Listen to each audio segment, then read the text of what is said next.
Olá, tudo bem? Hoje eu estou começando aqui uma entrevista com a Monja Cohen, que ela vai se apresentar e a gente vai conversar hoje sobre algumas formas, ela vai dar algumas dicas de como você pode conquistar a sua longevidade com qualidade. Muito obrigada, Denise, é um prazer estar com você. O seu projeto é muito bonito, acho importante, porque às vezes nós dizemos para as pessoas, seja longevo, mas longevo numa caminha, doente, sem poder fazer nada, nem sempre é prazeroso, né? Então vamos pensar um pouquinho nisso. Eu tenho 72 anos de idade, pelo Brasil seria 71, no Japão a gente considera, quando completa 71, começou a andar nos 72 quilômetros. Tenho 72, durante muito tempo fiz várias atividades físicas na minha vida. Quando era jovem eu fazia balé clássico, balé moderno, depois nadava bastante, joguei um pouco de vôlei na infância. Mais tarde eu comecei a fazer yoga e quando eu comecei a fazer as práticas meditativas, eu praticamente parei tudo que eu fazia e me dediquei completamente à meditação. Isso em Los Angeles, na Califórnia. Mas eu ainda ia nadar aos fins de semana. Mas quando eu me mudei para o Japão, as atividades físicas foram reduzidas a limpar o chão. Mas mesmo assim, se você usar atividades como no seu dia a dia como uma atividade física, é diferente de não fazer nada. Então no Japão a gente passa o pano no chão correndo com as mãos. Então isso obriga que você ou vai e os pés no chão, não põe o joelho no chão. Você corre com o pano no chão e volta. Ou de lado, então você faz alongamentos laterais. Então eu usava esses momentos da faxina para fazer atividade física, que eram os únicos momentos que eu tinha durante o dia. Fiquei 12 anos no Japão, no mosteiro Zen budista, me formei professora de monges e leigos, voltei para o Brasil há muitos anos atrás, acho que em 92 eu sou ordenada há mais de 37 anos. Cheguei no Brasil, fiquei algum tempo trabalhando com a colônia japonesa e depois abri uma sala próxima daqui. E quando eu abri essa sala, apareceu uma pessoa que é especializada em corridas, que é a Mônica Peralta, da Peralta Sports. Naquela época ela trabalhava no Pão de Açúcar, no atletismo do Pão de Açúcar, sempre como corredora. E eu vi que aquela moça andava de um jeito diferente, a perna dela vinha na frente. Eu fiquei pensando, por que será que ela anda com as pernas na frente? E aí eu vim saber que ela era treinadora de corridas e conforme ela foi vendo que eu estava muito sem atividade física, ela me convocou a começar caminhando e depois correndo. Fiz isso com ela alguns anos, caminhava na Praça do Estádio, que são 600 metros, mas caminhávamos pelo menos 3, 4 quilômetros 2 vezes por semana. Eu ainda fazia sozinha aos sábados, fiz várias corridas de 5 quilômetros, uma de 8 quilômetros e uma de 10 quilômetros. Nesse percurso, aconteceram coisas na minha vida, que independem da corrida e da atividade física. Eu trabalho muito, as pessoas me solicitam muito para palestras, para encontros, para eventos, e eu procuro atender todo mundo. E nisso atendi demais, e não cuidei muito de mim. E não cuidando muito de mim, aconteceram duas coisas. Primeiro, passeando com um cachorrinho velho na rua, fiz como Neymar, torci o pé e quebrei o 5º metatarso. Se Neymar leva 3 meses sem jogar, eu levei quase que 2 anos para fazer a recuperação.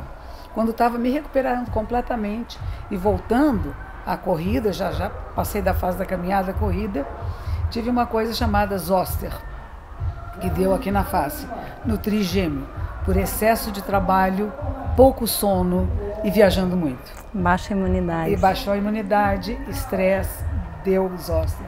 Então eu fiquei internada no Hospital Emílio Ribas, que é um hospital de doenças infecto-contagiosas, e aí começa de novo, aí engordei muito, porque diziam que eu tinha que comer bastante, repousar, nada como repousar e comer, e aí engordei mais de 10 quilos.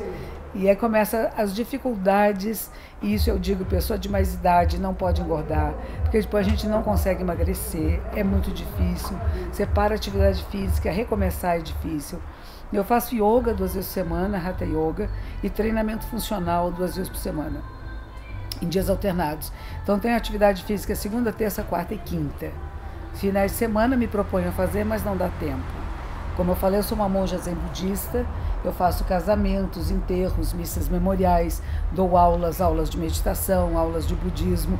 Então, minha vida é bênção para crianças, então eu sou muito, muito ocupada. Então, os finais de semana, geralmente, quando eu trabalho mais. Escrevo livros, faço palestras. Então, minha vida é muito ativa, o que eu recomendo a qualquer pessoa. Você pode se aposentar de uma atividade que tem anteriormente, mas crie novas atividades na sua vida. O coração não se aposenta, o corpo não se aposenta, nem a mente. A pessoa que se aposenta e diz que eu não quero fazer nada, embrutece. Não fica bem, não fica feliz. Longevidade saudável exige atividade física e mental. E eu acho que é com isso que você trabalha. Isso, né, mesmo. Denise? Eu tenho estudado muito, na verdade, sobre longevidade. E na longevidade existem 6 pilares importantes para ter longevidade. Um desses pilares é a atividade física, né? Então, como a senhora bem já falou, é importante a atividade física porque o corpo precisa do movimento para ter condições das pessoas continuarem a fazer as atividades da vida delas, né? Manter as suas atividades diárias. Quais foram os benefícios que a senhora percebeu com a atividade física na sua vida, no seu dia a dia? Mais leveza, mais entusiasmo por fazer as coisas, mais flexibilidade, mais presença. O que eu percebo que a atividade física nos dá é energia. Ela não tira energia, ela aumenta a energia vital. Isso acho que é o principal. Quanto menos nós fazemos, menos queremos fazer. Sair da inércia é difícil. Precisa de uma força, de um empurrão. Então eu tive primeiro o empurrão da Mônica Peralta e depois disso de uma professora de yoga que eu admiro muito, a professora Valquíria Leitão, que é outra que me estimula muito, muito, muito a continuar, a emagrecer, a fazer dieta. E agora o meu professor de treinamento funcional, que chama Carlos. Essa seria a minha outra pergunta para a senhora. Qual conselho a senhora daria para as pessoas conseguirem sair dessa inércia, dessa zona de conforto, para começar a mudar a vida, ter uma vida mais ativa e mais saudável? Eu acho que nós precisamos de apoio. Acho que sozinho é muito difícil. A pessoa dizer, não, eu vou comprar uma esteira em casa, eu vou fazer. Vou pôr uma bicicleta em casa, eu vou fazer. Não faz. Acaba sendo um móvel que você pendura a roupa em cima.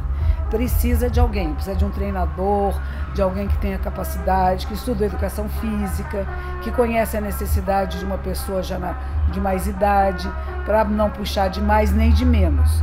Porque acontecem duas coisas conosco. Ou a pessoa pede para você fazer a mesma coisa que um de 20 anos faz, que é impossível, e desestimula, ou trata você café com leite. E a coisa mais ofensiva é tratar café com leite. Não, a senhora faz mais devagarzinho, a senhora faz menos. E você percebe que você não está produzindo o que poderia produzir. Então, encontrar alguém que seja capacitado a lidar com pessoas que estão sem muita atividade física, que não, alguns estão começando depois dos 60, 70 anos, e que possa ter um acompanhamento adequado, porque precisamos desse estímulo. Eu preciso. Eu pago pessoas para que elas me estimulem a fazer atividade física. E como a gente paga, o mundo é assim, não é? Então a gente não quer desperdiçar o dinheirinho, então a gente vai para a aula. Então não faça de graça. A minha amiga vem me ajudar, não serve. A amiga vem ajudar, não. Procure um profissional capacitado, que não seja um preço exagerado, que esteja dentro do seu orçamento, e vá fazer atividade com alguém que estimule você positivamente. Não se compare com as pessoas ao seu lado. Isso foi muito bom para mim, porque a Mônica dava aula aqui no Pacaembu para pessoas de todas as idades, pessoas que corriam maratonas, meia maratonas, e eu nos meus 5 ali. E foi muito interessante que eu percebi que ela não fazia a gente competir uns com os outros. É cada um compete com você mesmo. Então isso é importante, mas tem que ter alguém junto.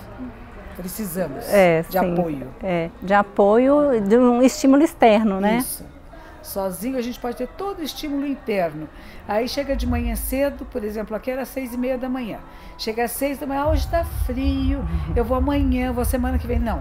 Se você souber que tem uma pessoa te esperando e essa pessoa te telefona, diz, oi, tô aqui na praça, venha para cá ou desça, às vezes a gente pode fazer em casa, no prédio em que você mora, né? tem muitas pessoas que vão até as casas das pessoas, encontrar alguém que possa atender a sua necessidade e não faltar. A gente vai arranjar 10 mil desculpas para faltar. Vai pôr médico na mesma hora, cabeleireiro, outras atividades na hora da atividade física. Você está se sabotando. Não se sabote. Essa hora é sagrada, é seu momento de saúde. Isso você tem que falar para os seus filhos, netos, amigos, porque diz, imagine, atividade física a senhora faz depois de amanhã, hoje vamos passear? E você fica embaraçada de dizer, não, eu tenho que fazer. Tem sim. Diga que é ordem médica, que é a sua saúde em primeiro lugar, que você só vai poder passear e brincar com seus netos, bisnetos, se estiver saudável. E por isso, esse horário, que não é muito, às vezes é 3 vezes por semana, 2 por semana, são 2, 3 horas numa vida. Imagine, cada dia tem 24 horas, não dá para tirar uma horinha para cuidar de você e cuidar com respeito, mas tem que estar estimulado. E depois vai ver que depois dos 10 minutos iniciais, a gente começa a sentir prazer na atividade física. 10 primeiros minutos é, por que eu decidi fazer isso? Podia estar lá na televisão, podia estar no computador, podia estar deitadinha com a perninha para cima. E daí a pouco você fala, que gostoso! E sai energizado, não é assim? É assim mesmo, exatamente assim. E é bom ouvir uma pessoa que não é profissional falando, porque se a gente fala parece que é porque é profissional, é porque gosta, mas não, uma aluna que faz atividade física, a própria pessoa está falando, então isso é o mesmo comportamento que você pode ter quando estiver fazendo. E eu invoco também que todos os religiosos e religiosas façam atividade física, não só da minha ordem budista, mas cristãos, pagãos, todos devem fazer. Porque há pessoas que acham, não, como eu sou uma pessoa religiosa, eu não vou fazer. Tem que fazer. As irmãs católicas, já estive em vários mosteiros que tem piscina, quadra de tênis, quadra de vôlei, de basquete, porque são sábias. Sabem que o corpo precisa de movimento. Nós não fomos feitos para ficar sentados. Nós somos meio macaquinhos, precisamos pular para cá e para lá, alongar, esticar, que isso é saúde. Então não é só dizer, isso é para pessoas que têm tempo livre. Não, a gente cria espaço na nossa agenda. Como eu falei, eu não me aposentei, eu trabalho muito. Algumas de vocês também não se aposentaram e continuam trabalhando. Quer seja o trabalho de casa, da família, quer ser algum trabalho fora da família, mesmo trabalho voluntário. Mas abra esse espaço, porque é a sua vida. E a sua vida pode ser longa, saudável, alegre, feliz. A senhora já me deu gancho para a próxima pergunta, que é justamente esse momento de transição, né? Muitas pessoas poderiam estar aposentadas, mas não aposentaram ainda, seja por vontade de continuarem trabalhando na ativa, seja por necessidade financeira mesmo, né? A minha pergunta em relação a essa transição, quando é o momento de desacelerar, ou se tem que desacelerar mesmo, ou como se preparar para essa transição da fase de trabalho para uma fase mais sem trabalho, com um tempo mais livre, ou essa transição é necessária? Outro tipo de atividade, exato, né? Não é sem trabalho, trabalho existe. A vida exato. Trabalho é movimento, é ação e sempre precisamos. Mas o que é interessante, o que eu percebi é o seguinte, eu estava vivendo como se eu tivesse 50 anos de idade, eu tenho 70, e aí que eu fico doente. Então a gente tem que saber, esse ano eu resolvi desacelerar um pouco. Desacelerar não significa que eu vou parar minhas atividades, eu vou diminuir. Se eu estava com 30 atividades por mês fora do templo, fora das minhas aulas, fora da minha rotina diária, que é de trabalho, 30 atividades fora do templo. Quer dizer, praticamente cada dia do mês estou fazendo uma palestra, dando aula ou viajando de avião. E viajando para ir e voltar no mesmo dia, ou ir para voltar no dia seguinte e já ir para outra cidade. Então eu percebi que isso, para mim, na minha idade, não é mais possível. Então, de agora em diante, eu fechei a minha agenda para este ano. Nós estamos em julho e a minha agenda está fechada até dezembro, porque já tem atividades suficientes para alguém na minha idade e na minha condição. Ano que vem vai ser a mesma coisa. Vão ser 2 atividades fora por mês. E eu vou ter que pedir desculpas a muitas pessoas, porque não vou poder atender todo mundo. Se eu quero viver mais e se quero atender mais pessoas, eu tenho que diminuir um pouco. Isso o meu corpo me diz, isso a vida me diz. E nós temos que ter a sensibilidade suficiente, antes de ficar doente, de perceber. Está na hora de desacelerar. Não significa que você vai parar tudo. O processo de uma atividade que você fez por mais de 30 anos, como eu tenho uma aluna minha, e de repente ela se aposenta, fica completamente perdida. Os primeiros meses é uma loucura, não sabe o que fazer, para onde vai, fica triste, fica deprimido.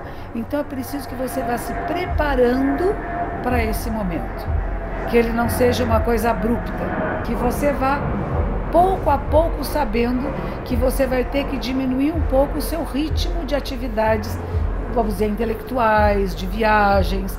Às vezes cuida muito de família, às vezes temos que cuidar de pessoas doentes, arranjar ajuda para isto, né? Não querer ser a super mulher, o super homem que é capaz de fazer tudo.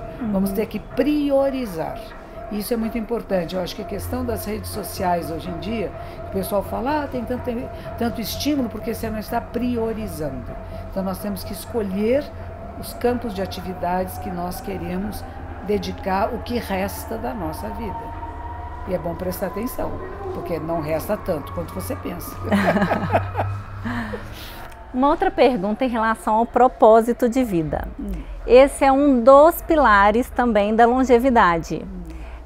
Cada pessoa tem que ter um propósito de vida, né? Um motivo que a faz levantar da cama de manhã e que vai movê-la no sentido de buscar alcançar esse objetivo, esse propósito. Mas muitas pessoas não encontraram ainda seu propósito de vida. De que forma que elas poderiam buscar ou encontrar? Eu acho que nós temos muitos e diferentes propósitos de vida em momentos diferentes da nossa vida. O nosso propósito na infância não é o mesmo da adolescência nem na idade adulta. E o nosso propósito já na terceira idade é outro. Então você perceber que sempre há um propósito.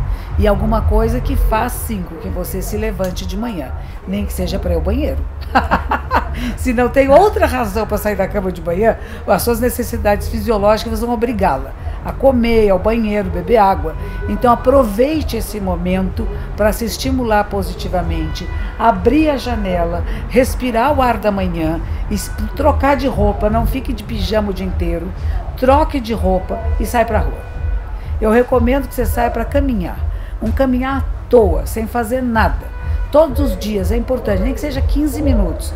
Caminha sem propósito nenhum, não é para emagrecer, não é para atividade física, não é para pensar, não é para rezar, é para caminhar. Olha para o céu, vê os passarinhos, ouve como a vida está despertando e que você pode despertar junto com a vida da Terra, que você é a vida da Terra. Às vezes criamos propósitos em cima do propósito básico da vida, que é viver. Viver com plenitude, com alegria, com saúde, com bem-estar. Às vezes a gente tem um netinho que gosta, às vezes tem uma atividade voluntária que faz, às vezes tem alguém que precisa de você, às vezes você gosta de comer e vai pensar o que eu vou fazer hoje, às vezes tem que fazer compras para casa, tem sempre alguma coisa que dá sentido àquele dia, àquele momento. Porque as pessoas ficam pensando que tem que ter propósito assim, de coisas extraordinárias. Quero acabar com a fome na Terra, quero cuidar das crianças na África. E não é bem isto. O propósito da vida é viver com alegria, com contentamento. E o contentamento, ele é estimulado pela atividade física. É um círculo isso, né? Um ciclo que uma coisa estimula a outra. Então, o principal de manhã cedo é realmente acordar, se trocar, lavar o rosto. E eu sugiro meditar um pouquinho, 5 minutos na beirada da cama. Senta, endireita a coluna vertebral, respira conscientemente. Se puder dar uma volta no quarteirão, uma volta, vai da esquina e volta. Mas ouça o mundo despertando. Ouça os pássaros, veja o céu, o frio, o calor, tudo é bonito. E a senhora já falou de novo a minha próxima pergunta, que seria sobre a meditação. Hoje eu participei da prática do Zazen, que a Zazen é uma meditação na posição sentada, né? E muitas pessoas, elas não conseguem fazer ou não sabem fazer porque acham que na meditação a gente tem que esvaziar a mente, não tem que pensar em nada. E muitas pessoas não conseguem ficar nesse estado. Mas na verdade a meditação não é esvaziar a mente, né? Eu gostaria que a senhora desse algumas dicas para as pessoas meditarem em casa, como elas poderiam começar essa prática. Essa foi uma tradução errônea que alguém fez para o alemão há séculos atrás, de que meditar é esvaziar a mente. Não tem que esvaziar nada, porque a mente é vazia. Ela não há nada fixo nem nada permanente no nosso cérebro. O cérebro, como tudo que nos cerca no planeta Terra, é movimento e transformação. Não há nada permanente, a pedra está em movimento. Só que o tipo de movimento é diferente do nosso. Tanto que existem tartarugas que vivem mais de 100 anos e nós que raramente chegamos aos 100 anos. Mas tudo é vida e tudo é movimento e transformação. Então, isso é a primeira coisa. Então, não espere que você vai sentar e a sua mente vai ficar quieta. Ela não vai ficar. Você vai observar o movimento da mente. Você vai observar que entre um pensamento e outro há silêncios e espaços. Então, você vai observar tudo o que acontece quando está sentada. No começo é uma coisa simples, pode ser numa cadeira. Sentou, endireitou a coluna vertebral, os pés bem pousados no chão e vai trabalhar com respiração. Respiração consciente. A inspiração é passiva, uma pequena pausa e expire pela boca. Esvazie os pulmões, vá até o finzinho. Perceba uma pequena contração no baixo abdômen. Faça isso umas 3 vezes. Depois disso, feche os lábios, põe a ponta da língua no céu da boca, os olhos ficam pousados à sua frente e respire conscientemente. Ao inspirar, observe que toda a caixa torácica se expande em todas as direções, para frente, para trás, para os lados. Ao expirar, que ela se contrai. Apenas siga a sua respiração. Isso é o princípio básico da prática meditativa. Agora eu gostaria de perguntar para a senhora como a senhora encara o envelhecimento. Olha, tem coisas interessantes de envelhecer. Uma delas é ver a mudança em você. Vejo fotografias minhas com 30, 40, 50 anos. Falei, era eu mesma? Nossa, como era bonitinha. Outras, como estava magrinha, né? Tão novinha. Mas você agora está noutra fase. Você é outra pessoa, é outro corpo. Então precisa estar de acordo com ele.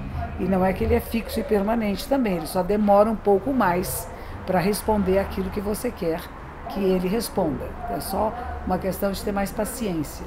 Isso é outra coisa que a idade também nos dá, paciência.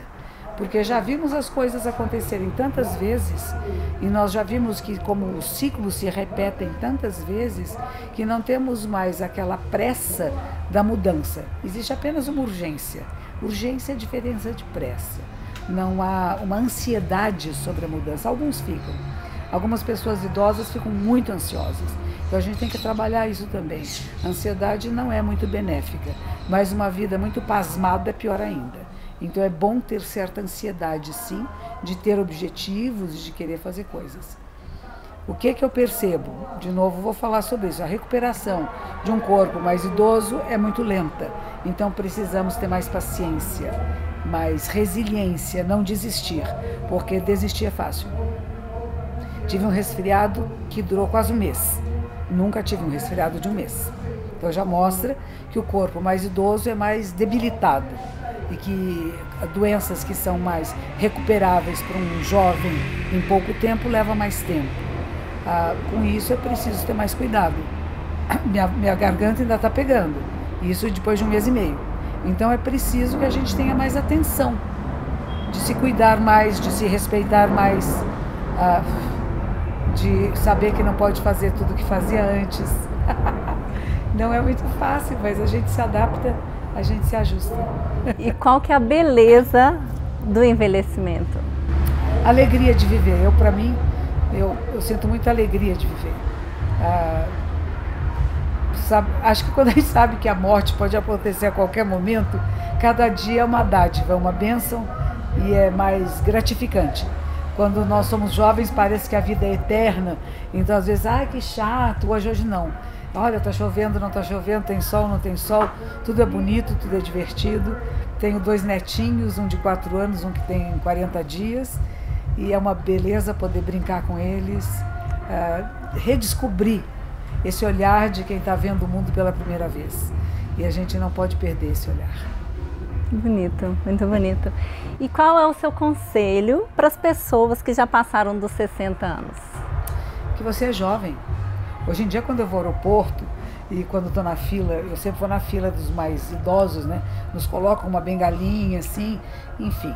Quando eu estou lá, diz assim, os acima de 80 anos venham à frente. 60 é criança. Acima de 80 tem prioridade. Então saiba que até mais de 80 anos você vai estar viajando sozinha, sozinho de avião.